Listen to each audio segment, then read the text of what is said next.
Je vais en faire un peu plus, Madame la Présidente.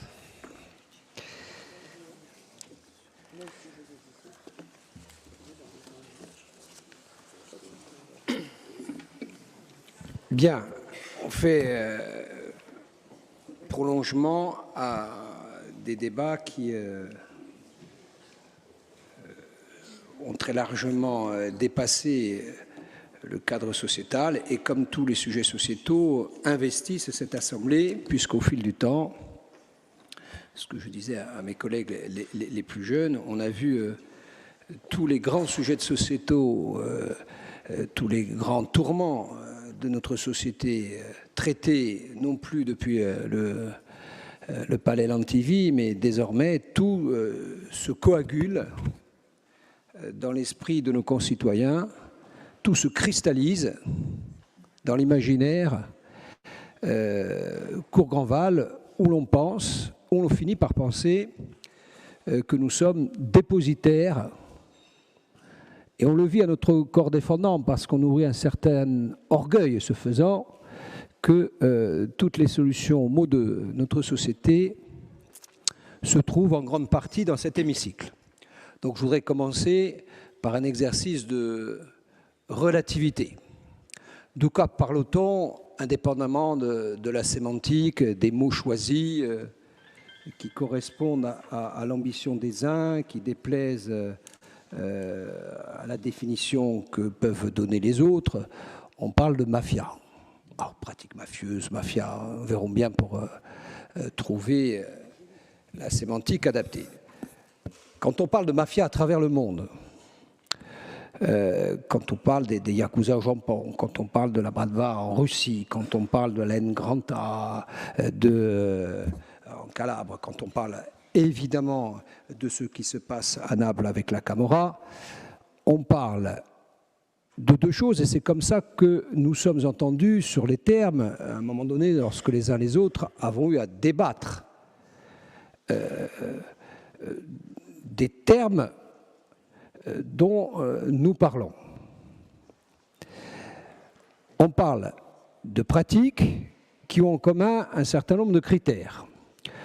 Le premier de ces critères, nous avons dit, c'est que ce sont d'abord des implantations territoriales, des familles qui pratiquent une violence physique, qui pratiquent une corruption passive ou active, et qui, en réalité, se traduit souvent, cette violence se traduit souvent par de l'intimidation plus que de la violence sous forme de menace à l'intégrité physique.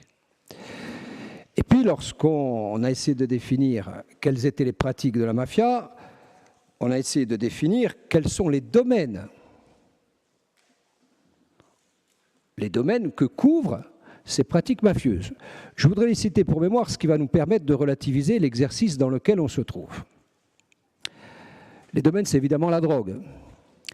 Est-ce que la Corse est touchée par ce phénomène? Oui. Est-ce qu'on le minore? Oui.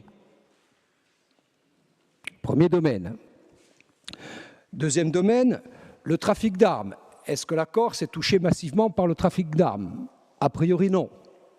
Même si nous, je vais presque dire, du point de vue des gènes, nous entretenons une relation assez paradoxale avec les armes. Il n'y a pas de trafic d'armes en Corse. Est-ce qu'il y a du trafic d'organes en Corse? La réponse est non. Est-ce qu'en Corse, il y a de la contrefaçon? La réponse est non. Est-ce qu'en Corse, il y a de la prostitution à grande échelle? La réponse est non. Est-ce qu'en Corse, nous avons un problème avec la cybercriminalité à grande échelle? La réponse est non. Il reste donc 2-3 domaines où, en effet, nous devons nous interroger et nous devons chercher un certain nombre de solutions. La problématique des marchés publics, la problématique de la drogue et la problématique de l'immobilier. Donc vous voyez que d'un domaine à spectre large, on en arrive à isoler 2-3 domaines où il ne faut pas minorer, il ne faut pas nier les problèmes, mais lorsqu'on parle de mafia à grande échelle en Corse, il faut avoir l'humilité de le considérer au moins dans ces 3 domaines. Première chose. Deuxième chose, sur les sujets que je viens de pointer comme tout le monde pourrait les pointer, y compris ceux dont c'est le métier, je pense notamment aux criminologues. Immobilier, marché public et tout ce qui aujourd'hui émane du trafic de stupéfiants. Pour avoir un ordre d'idée sur les stupéfiants, la crise des opioïdes aux États-Unis, 175 000 morts chaque année.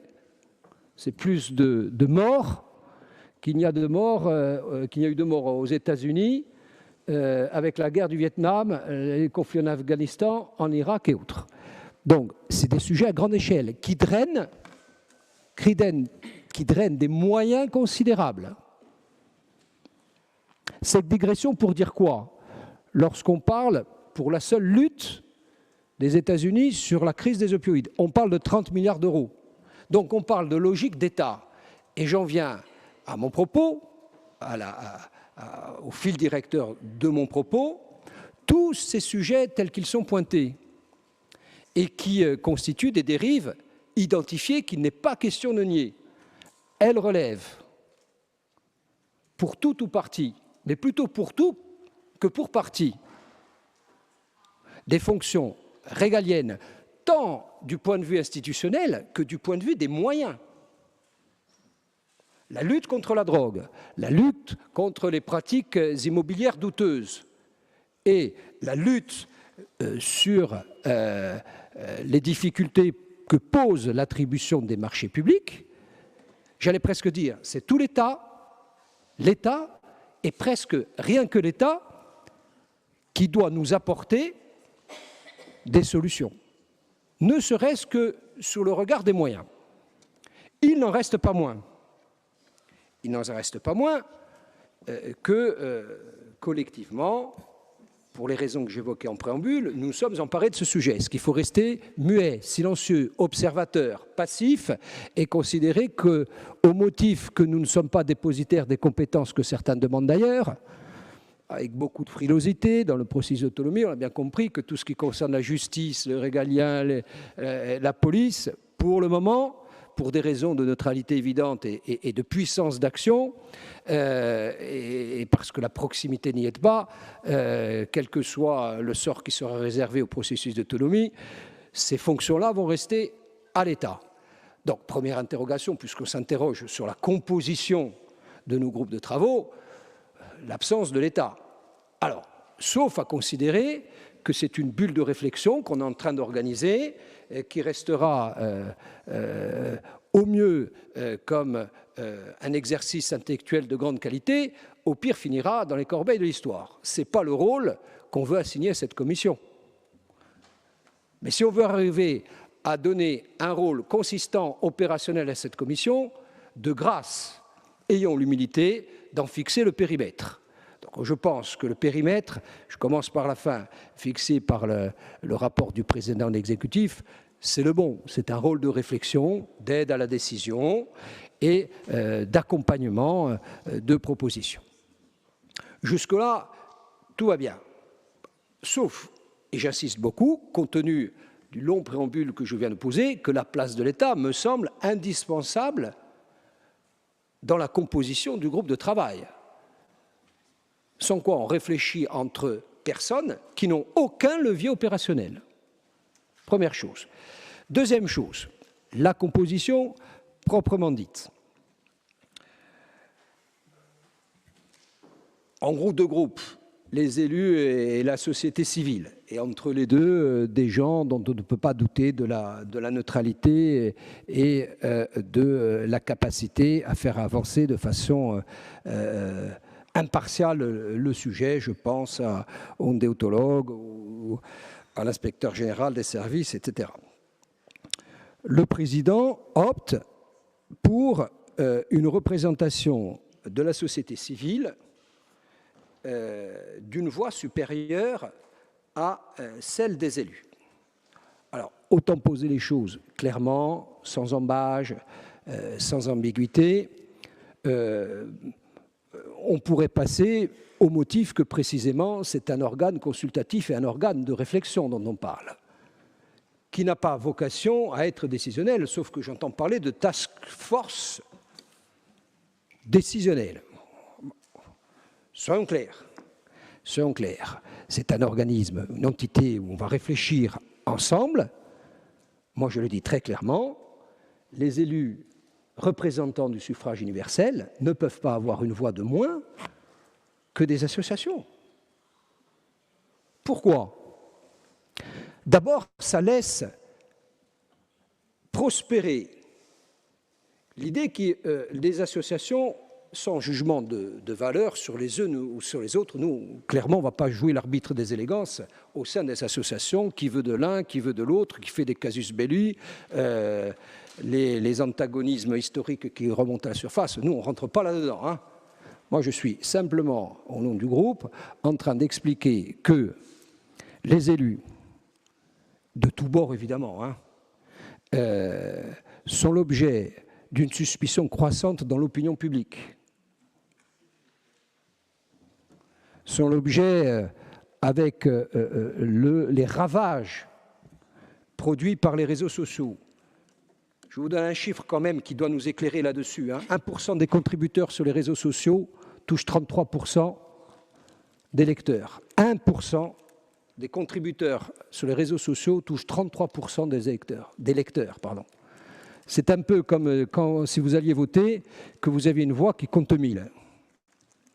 Donc, quand il y a 1% des gens qui déblatèrent sur le compte d'une entité, d'une représentation, quelle qu'elle soit, hein, qui touche 33% de l'opinion, je vous laisse imaginer les dégâts que ça peut produire dans la représentation qu'on a d'un corporatisme. En l'occurrence, moi je m'adresse au nom des élus, je m'adresse à vous en tant qu'élu et en tant que se comprend dans la figure jour et nuit. Ah, vous dites, vous l'assumez, vous l'avez choisi, et même dire qu'il y a des gens pour dire qu'on est payé pour ça, évidemment qu'on l'assume.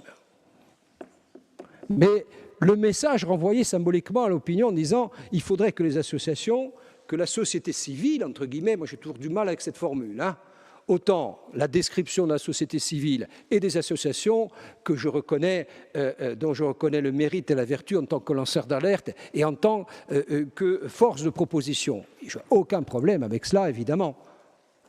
Mais leur donner une voix supplémentaire, c'est laisser conforter l'idée, c'est antagoniser d'une certaine façon le principe selon lequel il y aurait un peu le camp de la vertu représenté par les associations qui devrait dominer, ne serait-ce qu'une voix symbolique, hein, celui des élus. Alors là, j'en viens particulièrement aux élus de droite, dont on laisse planer l'idée qu'ils seraient soumis aux forces de l'argent, de la spéculation, de l'immobilier facile.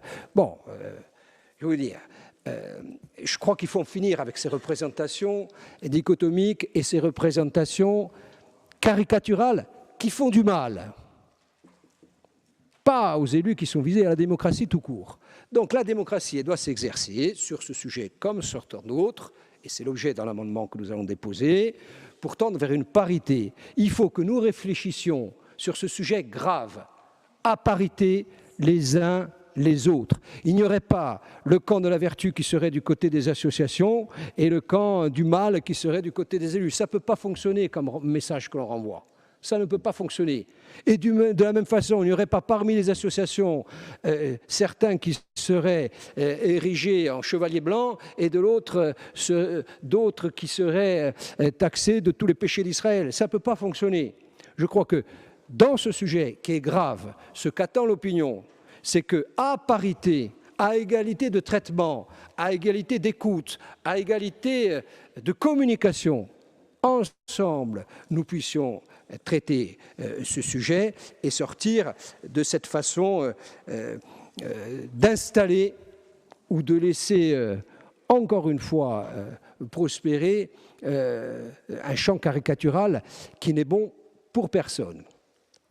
Pour conclure, et j'en aurai fini, il y a ce qui va se passer depuis cette entité.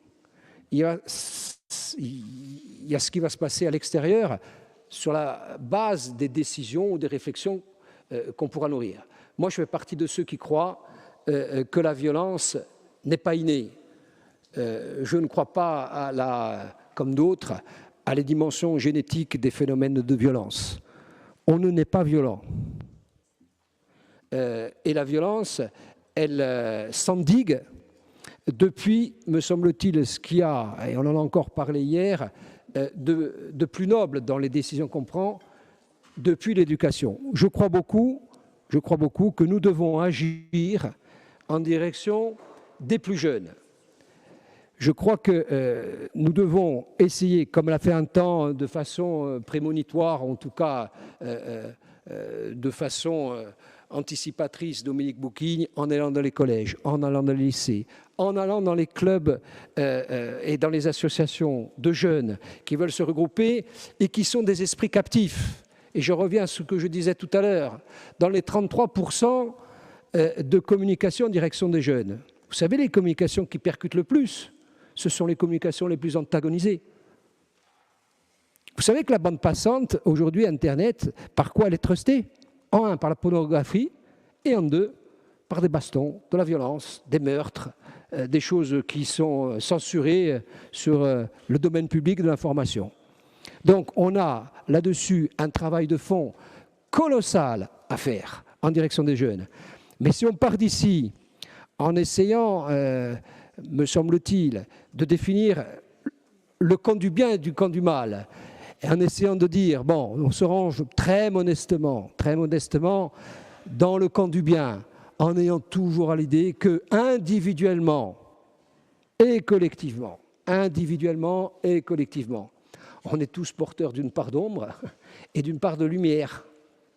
Et il faut avoir l'humilité de considérer que les uns les autres, on ne peut pas décréter parce qu'on s'engage dans cette démarche que nous allons incarner le camp de la vertu. Mais alors si on est divisé, et si entre nous on renvoie le message qu'il y aurait parmi nous des moutons noirs, ou en tout cas des gens sur lesquels on ferait porter la suspicion, ça ne pourra pas marcher.